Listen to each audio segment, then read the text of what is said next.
Join Sid for this edition of It's Supernatural. Pourquoi l'antisémitisme augmente-t-il soudainement? Le diable sait-il quelque chose que nous ne savons pas? À tout de suite. Bienvenue Saint-Esprit, viens et coule dans cette émission. Mon invité a été élevé dans un foyer juif traditionnel. Ses deux parents sont juifs, mais Scott n'avait aucun fardeau pour Israël. En tant que jeune homme, il a été transformé par les yeux des enfants israéliens. Les yeux?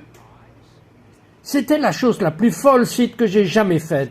J'avais fait mon premier voyage en Israël. J'étais chef de groupe en 2005 et j'avais 40 ans. Quand j'étais là-bas, nous avons décidé d'apporter des cadeaux à un centre pour enfants défavorisés dans le cadre de notre groupe afin que nous puissions non seulement voir les sites touristiques, mais aussi servir Dieu. Sid, je suis entré dans ce centre pour enfants défavorisés. 15 enfants qui étaient là ont couru vers nous. Et alors que je regardais, les larmes ont rempli mes yeux, parce que j'ai entendu dans mon esprit que dans la mesure où vous l'avez fait au plus petit de ses frères, c'est à moi que vous l'avez fait. Étant donné, en tant que juif venant à Jésus pour la première fois de ma vie, j'ai réalisé que je regardais littéralement les plus petits des frères et sœurs juifs de Jésus. Et à ce moment-là, j'étais sauvé depuis un certain nombre d'années, mais à ce moment-là, quelque chose a été planté dans mon cœur que je n'aurais jamais pensé être là un jour. Et c'était un fardeau pour les brebis perdues de la maison d'Israël. Je ne pouvais pas croire que j'avais vécu si longtemps sans cela. Je pensais que ma vie était complète.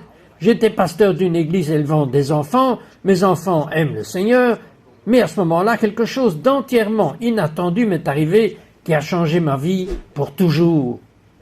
Et d'ailleurs, cela arrive à des gens qui en sont venus à aimer le Messie juif, c'est-à-dire les chrétiens du monde entier. Alors que le monde devient plus sombre, ils se concentrent sur Israël et sur le peuple juif. Donc cela soulève une question. Pourquoi Dieu a choisi Israël? Je veux dire, il est de la taille de Rhode Island. C'est un petit rien. C'est dans tous les journaux du monde. Le monde entier, n'est-ce pas?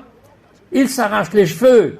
Bon, peut-être pas vous, mais il s'arrache les cheveux. Et il dit ce qui va nous arriver. Parce que ce petit pays de la taille de Rhode Island, c'est incroyable. Dieu a choisi Israël parce qu'il aime chaque nation et chaque ethnie sur la surface de la terre. Quand Dieu a créé les cieux et la terre et qu'il a créé l'homme, il nous a créés pour vivre éternellement. Et quand Adam et Ève ont péché et que le péché est entré dans le monde, le Seigneur a maudit le diable et a dit « Quelqu'un viendra après toi qui t'écrasera la tête ». Dieu cherchait un peuple et une nation à travers lesquels ce Messie pourrait venir pour qu'il puisse renverser le péché et la mort et apporter le salut à chaque nation du monde. Il a choisi Abraham dans Genèse 12. Il a dit « Abraham, à travers toi, chaque nation de la terre sera bénie ». Dieu n'a pas choisi Israël parce qu'il était le meilleur. Il n'a pas choisi Israël parce qu'il les aimait plus que quiconque. Dieu a tant aimé le monde, mais il avait besoin d'un peuple, il avait besoin d'une nation où ce Messie pouvait venir à travers lui. Et c'est pourquoi il a choisi Abraham. Et c'est pourquoi nous devons avoir un cœur pour Israël et le peuple juif. J'aimerais que vous parliez à de vrais croyants chrétiens pour qu'ils comprennent pourquoi Israël devait être important pour eux. Nous vivons à une époque où Israël n'est même pas pensé. Vous pouvez aller à un millier de services religieux et ne jamais entendre le dessein de Dieu pour Israël mentionné.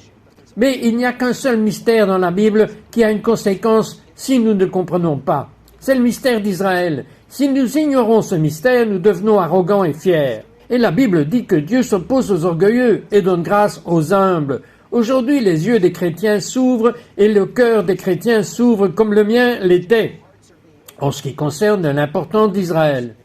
Et si je crois fermement que c'est un message que l'Église doit entendre aujourd'hui, parce que tant de personnes dans l'Église, même dans l'Église, tournent le dos à Israël, et je suis consterné. Mais qu'en est-il d'un chrétien qui dit qu'il n'a pas le dos tourné à Israël? Je suis juste un peu indifférent à Israël. Que leur diriez-vous?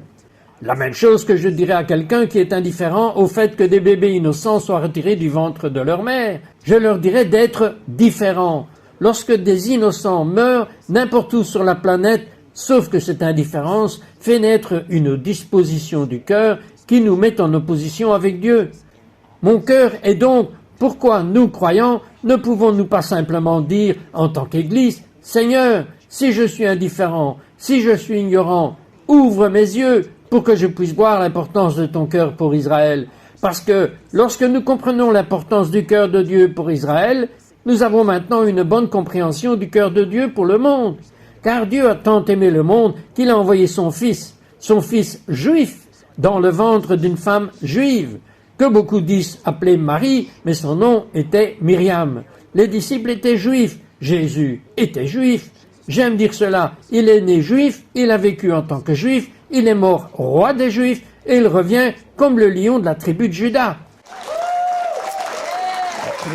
Cela dit, beaucoup de gens se demandent pourquoi le petit Israël est devant et au centre de la scène en ce moment.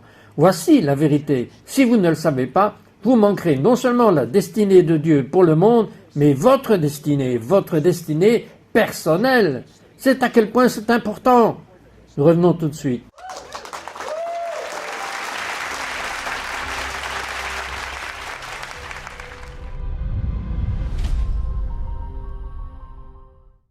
Nous vous invitons à découvrir le ministère Salut pour le monde du pasteur Daniel Vindigny, apôtre et docteur de la parole qui marche avec le Seigneur depuis près de 50 ans. Le pasteur Daniel Vindigny est reconnu en francophonie pour son combat pour le salut des âmes, le réveil de la nation et son amour pour la personne du Saint-Esprit. Chaque lundi soir, il prie pour vous en direct sur sa page publique Facebook.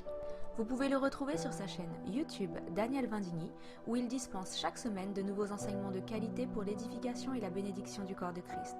Si vous souhaitez grandir dans votre marche spirituelle, connectez-vous à l'Institut Daniel Vindigny et découvrez ses nombreux ouvrages sur le site danielvindigny.com.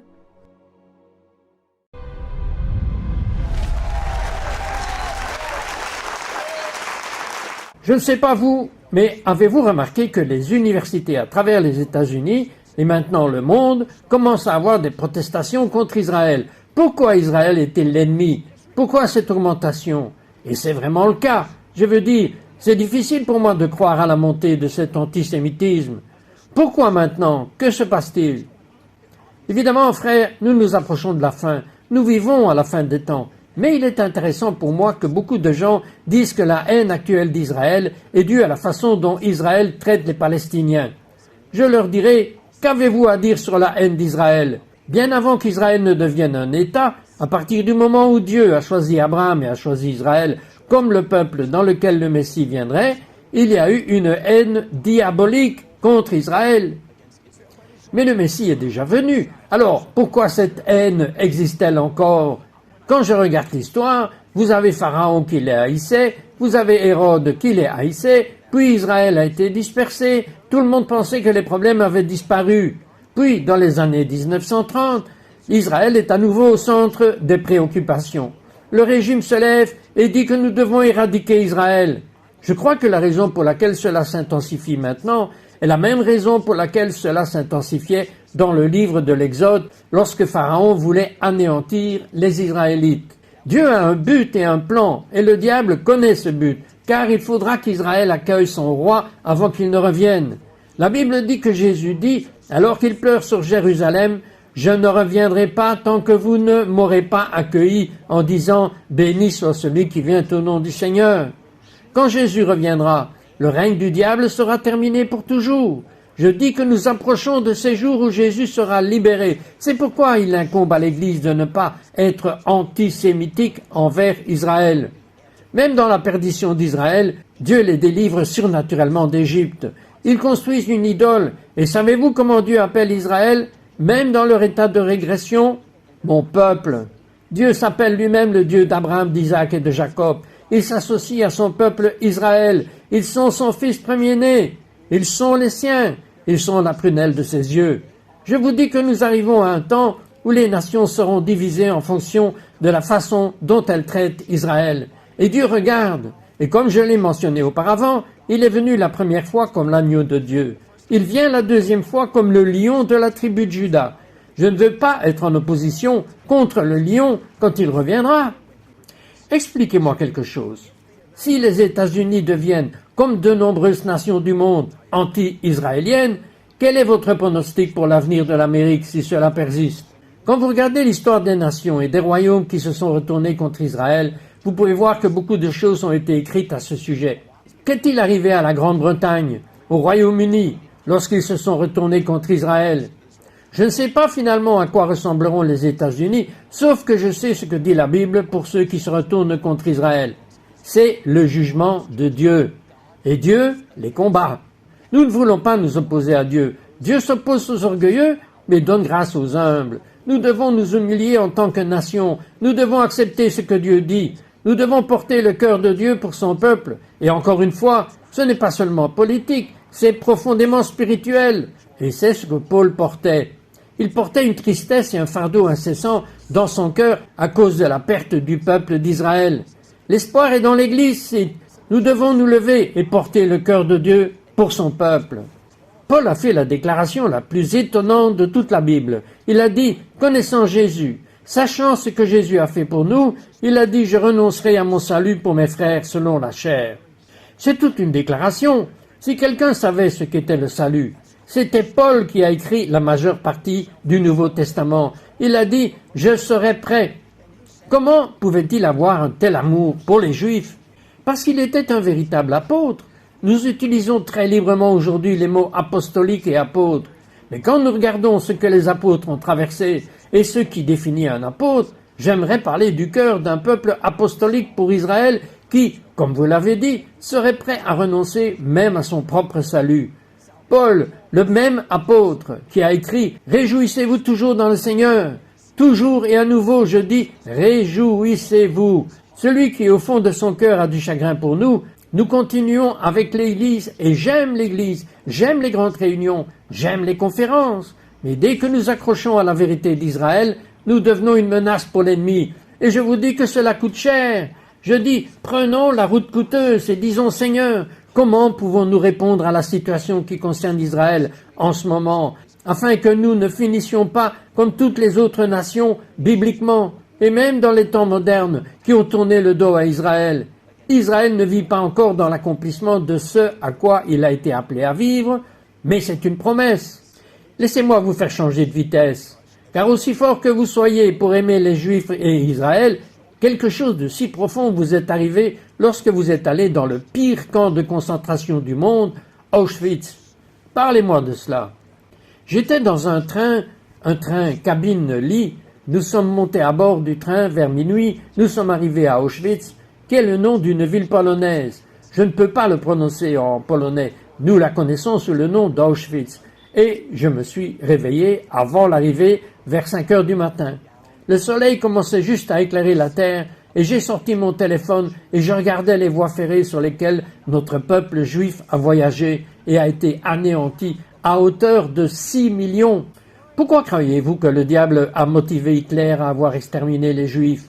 Parce que si les Juifs sont partis alors que les promesses de Dieu ne sont pas vraies, c'est le diable qui a chuchoté à l'oreille d'Ève. Dieu a-t-il vraiment dit? Murmurant à toutes nos oreilles aujourd'hui, Dieu a-t-il vraiment dit?